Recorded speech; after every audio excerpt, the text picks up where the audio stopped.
മഹാലക്ഷ്മി സീരിയലിൻ്റെ പുതിയൊരു എപ്പിസോഡിൻ്റെ promo review വിശേഷങ്ങളിലേക്ക് എല്ലാവർക്കും സ്വാഗതം. അങ്ങനെ എല്ലാവരും കാത്തിരുന്ന് ദുർഗയും ഉണ്ണിയും ആ സത്യങ്ങളെല്ലാം അറിയാൻ പോവുകയാണ്. എന്തായാലും ദുർഗയും ഉണ്ണിയും കോടതിയിലേക്ക് വരുന്ന സമയത്ത് നമ്മളുടെ കണ്ണനാണെങ്കിൽ വാമദേവനോട് ചോദിക്കുന്നുണ്ട്, നിങ്ങളുടെ പേരെന്താന്ന്. ആ സമയത്ത് വാമദേവൻ പറയുന്നുണ്ട്, എടാ ഞാൻ നിൻ്റെ അമ്മാവനല്ലേന്ന് ചോദിക്കുമ്പോൾ, ഞാൻ അതല്ല ചോദിച്ചാൽ താങ്കളുടെ പേരെന്താണെന്നാണ് ചോദിച്ചതെന്ന് പറയുമ്പം എൻ്റെ പേര് വാമദേവൻ എന്നാന്ന് പറയുന്നു. ആ സമയത്ത് കണ്ണൻ ചോദിക്കുന്നുണ്ട്, ഈ പ്രതാപനെ നിങ്ങൾക്ക് എത്ര കാലമായിട്ട് അറിയാമെന്ന് ചോദിക്കുമ്പോൾ, പ്രതാപനെ എനിക്ക് കുറച്ച് കാലമായിട്ട് അറിയാം. പ്രതാപനും നിങ്ങളും തമ്മിലുള്ള ബന്ധം എന്താണെന്ന് ചോദിക്കുമ്പോൾ, എൻ്റെ പെങ്ങളുടെ മക്കൾ കല്യാണം കഴിച്ചേക്കുന്നത് ഈ പ്രതാപൻ്റെ മോളെയും പ്രതാപൻ്റെ ആദ്യത്തെ കുടിയിലെ മോളെയാണ്, അല്ലാതെ വേറൊരു ബന്ധമില്ലെന്ന് ചോദിക്കുമ്പം ഈ വാമദേവനാണെങ്കിൽ നിന്ന് പരങ്ങണുണ്ട്. ആ സമയത്ത് കണ്ണൻ പറയുന്നുണ്ട്, നിങ്ങൾ 20 വർഷം മുമ്പ് ഈ പ്രതാപന് ഒരു കൊട്ടേഷൻ കൊടുത്തിട്ടുണ്ടായിരുന്നു എന്ന് ചോദിക്കുമ്പം, നിങ്ങൾ എന്തൊക്കെയാണ് പറയണത്, ഞാനങ്ങനെ കൊട്ടേഷനൊന്നും കൊടുത്തിട്ടില്ല എന്ന് പറയണു. നിങ്ങൾ കൊട്ടേഷൻ കൊടുത്തത് വേറെ ഒന്നിനുമല്ല, വിശ്വനാഥൻ എന്ന് പറയുന്ന ഒരാളെ കൊല്ലാൻ വേണ്ടിയിട്ട്. അത് പ്രതാപൻ സമ്മതിച്ചിട്ടുണ്ടെന്ന് പറയുമ്പം ഈ വാമദേവൻ പറയുന്നുണ്ട്, ഇല്ല അവനിത് വെറുതെ നുണ പറയണത്, ഞാൻ അങ്ങനെയൊന്നും ചെയ്തിട്ടില്ല എന്ന്. സമയം നമ്മളുടെ ദുർഗയും ഉണ്ണിയും കോടതിയുടെ അകത്തേക്ക് കയറി വരുമ്പോൾ അവിടെ ഉള്ളവർ അവിടെ ഇരിക്കാൻ പറഞ്ഞ് സീറ്റ് കൊടുക്കുന്നുണ്ട്. അങ്ങനെ ദുർഗയും ഉണ്ണിയും അവിടെ ഇരിക്കുന്നുണ്ട്. എന്നിട്ട് ഉണ്ണി ദുർഗയോട് പറയുന്നുണ്ട്, ഇവിടെ എന്തൊക്കെയാണ് അമ്മയെ നടക്കുന്നത്, ഇതിപ്പോൾ കണ്ണേട്ടൻ തന്നെയാണല്ലോ ഇവരെ വിസ്തരിക്കാനായിട്ട് വന്നേക്കണേ, അതെന്തുകൊണ്ടായിരിക്കോ. എടാ മോനെ, നമുക്കറിയാൻ പാടില്ലാത്ത എന്തൊക്കെയോ കാര്യങ്ങൾ ഇവിടെ നടക്കുന്നുണ്ടടാ. ഇനിയിപ്പോൾ വാമേട്ടനും ഈ പ്രതാപനും ചേർന്ന് എന്ത് വലിയ ദ്രോഹമായിരിക്കോ ചെയ്തേക്കണേ. എന്തായാലും നമ്മളോട് വരാൻ പറഞ്ഞത് നമ്മളറിയാത്ത എന്തോ സത്യം നമ്മൾ ഇവിടെ നിന്ന് അറിയാൻ വേണ്ടിയിട്ടാണ്. ഇതിപ്പോൾ പ്രതാപൻ്റെ അമ്മയും അവിടെ ഇരിക്കുന്നുണ്ടല്ലോ, കരുണേനെ കാണുന്നില്ലല്ലോ എന്ന് പറയുമ്പോൾ, അതാ എനിക്ക് മനസ്സിലാവാത്ത, മുത്തശ്ശിയുടെ കൂടെ അവളും വരേണ്ടതല്ലേ, അവളെന്താ വരാത്ത അമ്മയെന്നൊക്കെ ഇങ്ങനെ സംസാരിച്ചുകൊണ്ട് നിൽക്കുന്നുണ്ട്. ഈ സമയത്ത് നമ്മളുടെ അനന്തു ആണെങ്കിൽ ദുർഗയും ഉണ്ണിയും അവിടെ ഇരിക്കുന്നത് കാണുന്നുണ്ട്. അനന്തുവിനാണെങ്കിൽ അവരെ കാണുമ്പോൾ നല്ല പുച്ഛമാണ് തോന്നണത്.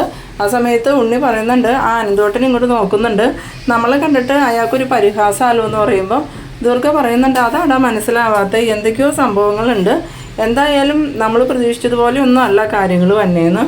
പിന്നീട് ഇങ്ങനെ വാമദേവനോട് കണ്ണൻ ചോദിക്കുന്നുണ്ട്, അപ്പം നിങ്ങൾ കൊട്ടേഷൻ കൊടുത്തിട്ടില്ല എന്നാണോ പറയണേന്ന് ചോദിക്കുമ്പോൾ, ഇല്ല ഞാൻ കൊട്ടേഷനൊന്നും കൊടുത്തിട്ടില്ല, വെറുതെ നിങ്ങൾ ആവശ്യമില്ലാത്തതൊക്കെ പറയില്ലേ എന്ന് പറയുമ്പോൾ, നിങ്ങൾ കൊട്ടേഷൻ കൊടുത്തിട്ടുണ്ട്, പ്രതാപന് കുറേ അധികം പൈസ നിങ്ങൾ കൊടുത്തു, ആ പൈസ മേടിച്ചിട്ട് പ്രതാപൻ വിശ്വനാഥനെ കൊന്നേന്ന്. ആ സമയത്ത് വാമദേവൻ പറയുന്നുണ്ട്, ഇല്ല ഞാനങ്ങനെ കൊട്ടേഷനൊന്നും കൊടുത്തിട്ടില്ല, ഈ പ്രതാപനുമായിട്ട് എനിക്ക് പരിചയമുള്ളത് ഇവനൊരു ലോറി ഡ്രൈവർ ആയതുകൊണ്ടാണ്, ഞങ്ങൾ ലോഡ് കയറ്റാനൊക്കെ ഇവൻ്റെ ലോറി വിളിക്കാറുണ്ടായിരുന്നു, അങ്ങനത്തെ പരിചയമാണ്. അന്നേരം കണ്ണൻ പറയുന്നുണ്ട്, എന്തായാലും തനിക്ക് പരിചയമില്ല എന്നല്ലേ പറഞ്ഞേ, ഇനി അതവിടെ നിൽക്കട്ടെ, പ്രതാപന് ഈ വാമദേവനെ പരിചയമുണ്ടോ എന്ന് ചോദിക്കുന്നു. ആ സമയത്ത് പ്രതാപൻ പറയുന്നുണ്ട്, ഉവ്വ എനിക്ക് പരിചയമുണ്ട്. എത്ര കാലമായിട്ട് പരിചയമുണ്ടെന്ന് ചോദിക്കുമ്പോൾ, 10-20 വർഷമായിട്ട് എനിക്ക് പരിചയമുണ്ടെന്ന് പറയണം. ആ സമയത്ത് കണ്ണൻ ചോദിക്കുന്നുണ്ട്, ഒരു 20 വർഷം മുമ്പ് ഒരു മഴയത്ത് നിങ്ങളുടെ ലോറി ഒരു ബൈക്കിലേക്ക് പാഞ്ഞു കയറിയത് നിങ്ങൾക്ക് ഓർമ്മയുണ്ടോ എന്ന്. ആ സമയം പ്രതാപനാണെങ്കിൽ എന്ത് പറയണമെന്ന് അറിയാതെ നിൽക്കുന്നുണ്ട്. പെട്ടെന്ന് തന്നെ പ്രതാപൻ്റെ അമ്മയുടെ നേരെ നോക്കുമ്പം അമ്മ എന്തൊക്കെയോ ആക്ഷൻ കാണിക്കുന്നുണ്ട്. അത് കണ്ടതോടുകൂടി പ്രതാപൻ്റെ അമ്മ പറഞ്ഞ കാര്യങ്ങളൊക്കെ ഓർമ്മ വരുന്നുണ്ട്. രാവിലെ തന്നെ കോടതിയിൽ വന്ന സമയത്ത് ഈ പ്രതാപൻ്റെ അമ്മ പ്രതാപനെ മാറ്റി നിർത്തി കുറേ കാര്യങ്ങൾ പറഞ്ഞിട്ടുണ്ടായിരുന്നു. അതൊക്കെ ഇപ്പോഴാണ് പ്രതാപൻ ഓർക്കുന്നത്. പ്രതാപൻ്റെ അമ്മ പറഞ്ഞത് വേറൊന്നുമല്ല, പ്രതാപൻ്റെ അമ്മ കോടതിയിലേക്ക് വരുന്നതിന് മുമ്പായിട്ട് മാർക്കോയും ലോപ്പസും പ്രതാപൻ്റെ വീട്ടിലേക്ക് ചെന്നു. എന്നിട്ട് പ്രതാപൻ്റെ അമ്മയുടെ അടുത്ത് മാർക്കോ പറഞ്ഞു, പ്രതാപൻ എങ്ങനെയെങ്കിലും സത്യം വളച്ചൊടിക്കാനോ നുണ പറയാനോ വാമദേവനെ രക്ഷിക്കാനോ ശ്രമിച്ചിട്ടുണ്ടെങ്കിൽ പിന്നെ നിങ്ങളുടെ മോളും ജീവനോടെ ഉണ്ടാവില്ല, പ്രതാപൻ ജാമ്യം കിട്ടി വെളിയിൽ ഇറങ്ങിയ അവനും ജീവനോടെ ഉണ്ടാവില്ല, രണ്ടെണ്ണത്തിനെയും ഞാൻ തീർത്ത് കളയും, പിന്നെ നിങ്ങൾ ഈ വയസ്സാം കാലത്ത് ഒറ്റയ്ക്ക് ജീവിക്കേണ്ട വരും. എന്നെ അറിയാലോ, ഞാൻ പറഞ്ഞതുപോലെ തന്നെ ചെയ്യും, അതിലും നല്ലത് അവന് ജയിലിലേക്ക് പോണതാ. ഒരു കാരണവശാലും വാമദേവൻ ജാമ്യത്തിൽ ഇറങ്ങാൻ പാടില്ല, അവൻ ജയിലിൽ കിടക്കണം, അതിന് വേണ്ടത് എന്താണെന്ന് വെച്ചാൽ ചെയ്യാൻ പ്രതാപനോട് പറഞ്ഞേക്കണമെന്ന്. ആ സമയത്ത് പ്രതാപൻ്റെ അമ്മ പറയുന്നുണ്ട്, മാർക്കോമോനെ എന്നെയും എൻ്റെ മോളെയും പ്രതാപനെ ഒന്നും ചെയ്യില്ലടാ, അവനോട് ഞാൻ പറഞ്ഞേക്കാം സത്യങ്ങളെല്ലാം കോടതിയിൽ തുറന്നു പറയാൻ.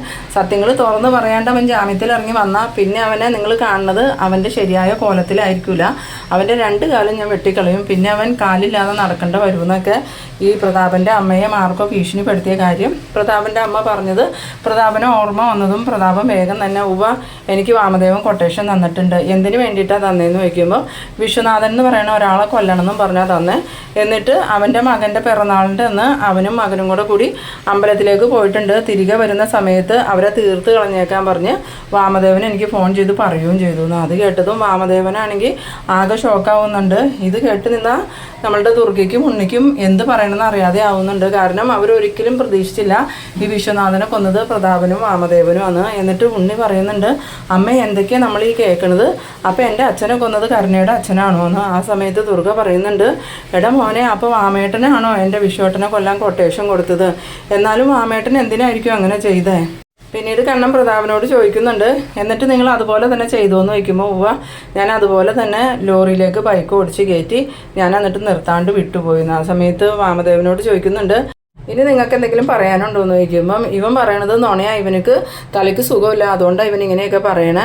ഞാൻ അങ്ങനെ കൊട്ടേഷൻ കൊടുത്തു എന്ന് ഇവൻ ഇതുവരെ പറഞ്ഞിട്ടില്ല, ഇപ്പോഴേ ഇങ്ങനെ പറയണേ, അത് നുണ പറയണതാ. ഇതിന് വേറെ തെളിവ് എന്തെങ്കിലും ഉണ്ടോ നിങ്ങളുടെ കയ്യിൽ ഞാൻ കൊട്ടേഷൻ കൊടുത്തു എന്നുള്ളതെന്ന് ചോദിക്കുമ്പം തെളിവുണ്ട്, ഇപ്പം തന്നെ ഞാൻ അതിനുള്ള സാക്ഷിനെ ഇവിടെ വിസ്തരിക്കുന്നതാണ്, എന്തായാലും നിങ്ങൾക്ക് പറയാനുള്ളത് ആദ്യം കേൾക്കട്ടെ എന്ന്.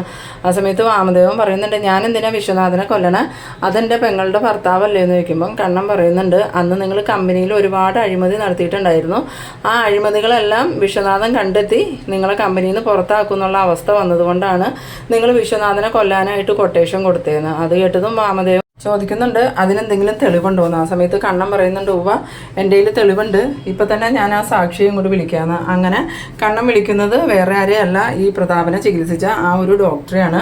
ഡോക്ടറെ കണ്ണൻ വിളിച്ച് ഡോക്ടർ അങ്ങോട്ട് വന്നതും ഈ പ്രതാപനും വാമദേവനും ഒന്നും കൂടി ഭയന്ന് വിറയ്ക്കുന്നുണ്ട്. ഇതേ സമയം നമ്മളുടെ ദുർഗയാണെങ്കിൽ ദേഷ്യത്തോടു കൂടി തന്നെ ഈ വാമദേവനെ നോക്കി നിൽക്കുന്നുണ്ട്. അത് കണ്ടതും വാമദേവന് മനസ്സിലാവുന്നുണ്ട്, ഇനി എൻ്റെ ജീവിതം വെറുതെയാണ്. പിന്നീട് പ്രതാപൻ്റെ അമ്മയാണെങ്കിൽ മനസ്സിൽ വിചാരിക്കുന്നുണ്ട്, പ്രതാപൻ സത്യങ്ങൾ പറഞ്ഞില്ലെങ്കിൽ ആ മാർക്കോ എൻ്റെ കുഞ്ഞിനെ എന്തെങ്കിലും ചെയ്യും, എന്തായാലും പ്രതാപൻ സത്യങ്ങൾ പറഞ്ഞാൽ മതി എന്നൊക്കെ ഇങ്ങനെ മനസ്സിൽ വിചാരിച്ചുകൊണ്ടിരിക്കുന്നുണ്ട്.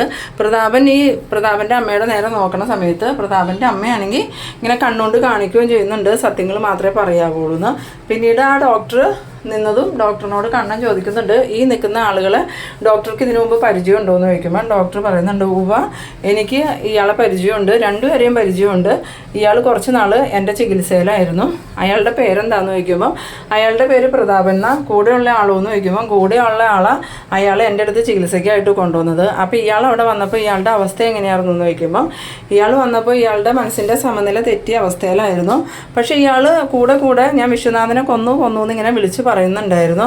എന്നിട്ട് ഡോക്ടർ അത് എന്താണെന്ന് ചോദിച്ചില്ലേ എന്ന് ചോദിക്കുമ്പം അത് ഇയാളുടെ സമനില തെറ്റിയത് കൊണ്ടാണെന്ന് വിചാരിച്ച് ഞാൻ ആദ്യമൊന്നും കാര്യമാക്കിയില്ല. പിന്നീട് ഇയാൾ വീണ്ടും ഞാൻ വിശ്വനാഥനെ കൊന്നേ വാമദേവനെ കൊട്ടേഷൻ തന്നേന്നൊക്കെ പറഞ്ഞപ്പം ഞാൻ ഇയാളെ ഹിപ്നോട്ടൈസ് ചെയ്ത് എല്ലാ കാര്യങ്ങളും ചോദിച്ചപ്പം ഇയാൾ എല്ലാ കാര്യങ്ങളും എന്നോട് സത്യസന്ധമായിട്ട് പറഞ്ഞു.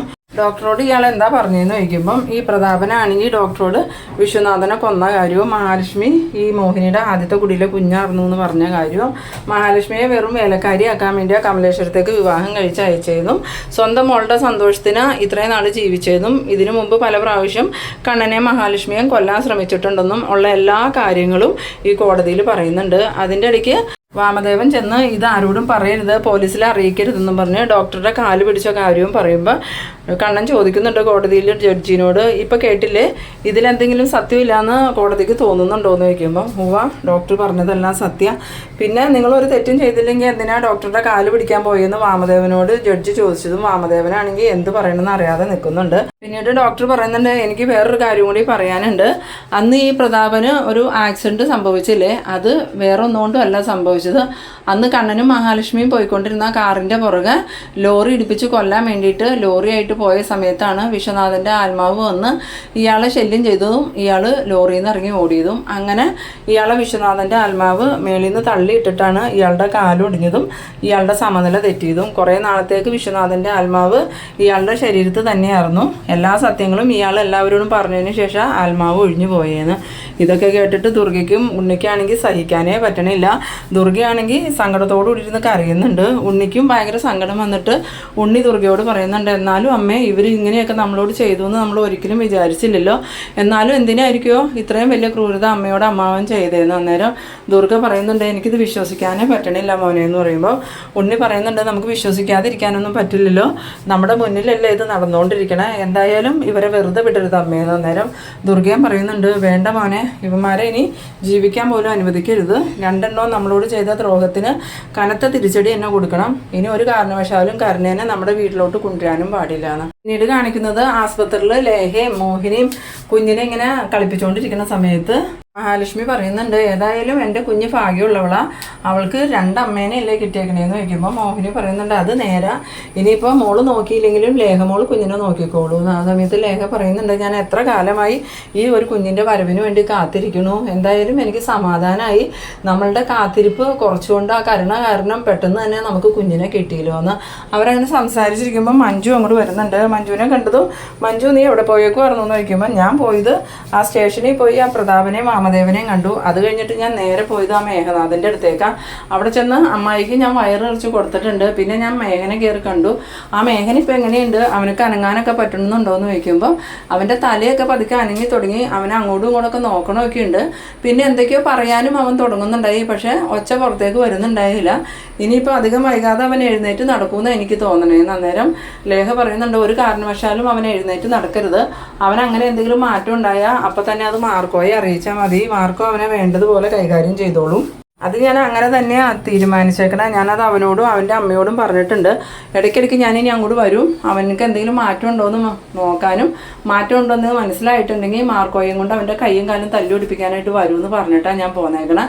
പിന്നെ എനിക്ക് അവൻ്റെ കിടപ്പ് കണ്ടപ്പോൾ അവനെ കൊന്നു കളയാനാണ് തോന്നിയത്. എനിക്ക് ദേഷ്യം വന്നിട്ട് ഞാൻ അവൻ്റെ കഴുത്തിന് പിടിച്ച് ഞെക്കിയതും അവൻ്റെ അമ്മ ഓടി വന്ന് എന്നെ പിടിച്ചു മാറ്റിയില്ലെങ്കിൽ ഞാനിന്ന് അവനെ കൊന്നേനായിരുന്നു. ആ സമയത്ത് ലേഖ പറയുന്നുണ്ട്, നമ്മളായിട്ട് ആരെയും കൊല്ലാനൊന്നും നിൽക്കണ്ട, എന്തായാലും ഇനി അവനെ എഴുന്നേറ്റ് കഴിഞ്ഞാൽ അവൻ വലിയ അപകടകാരിയായിരിക്കും. അവൻ്റെ അച്ഛനും പ്രതാപനും ജയിലിലായി കഴിഞ്ഞാൽ അവനക്കത് സഹിക്കാൻ പറ്റില്ല. അതുകൊണ്ട് ഇനി അവനെ എഴുന്നേൽക്കണ്ടോന്ന് നമ്മൾ എപ്പോഴും ശ്രദ്ധിക്കണം. അവനെ എഴുന്നേറ്റാൽ അവനെ വേണ്ട രീതിയിൽ മാർക്കോനെ പറഞ്ഞു വിട്ട് കൈകാര്യം ചെയ്യുകയും ചെയ്യണം. അവനെ എഴുന്നേറ്റ് ഇനി പുറത്തിറങ്ങി കഴിഞ്ഞിട്ടുണ്ടെങ്കിൽ എന്തായാലും കണ്ണേട്ടനെയും മഹീനെയും സമാധാനമായിട്ട് ജീവിക്കാൻ സമ്മതിക്കൂല. അന്നേരം മഞ്ജു പറയുന്നുണ്ട്, അതിനൊരവസരം ഇനി അവന് കിട്ടൂല, എന്തായാലും ഞാൻ ഇനി ഇടയ്ക്കിടയ്ക്ക് അങ്ങോട്ട് പോകുന്നുണ്ട് അവൻ്റെ മാറ്റം അറിയാൻ വേണ്ടിയിട്ട്. അങ്ങനെ പറയുമ്പോൾ മഹാലക്ഷ്മി ആണെങ്കിൽ അതെല്ലാം കേട്ടിങ്ങനെ ഇരിക്കുന്ന ആ ഒരു സീനിലാണ് ഈ എപ്പിസോഡ് അവസാനിക്കുന്നത്. അപ്പോൾ എന്തായാലും നമ്മളുടെ പ്രതാപനും വാമദേവനും ജാമ്യം കിട്ടാനുള്ള ഒരു സാധ്യതയില്ല.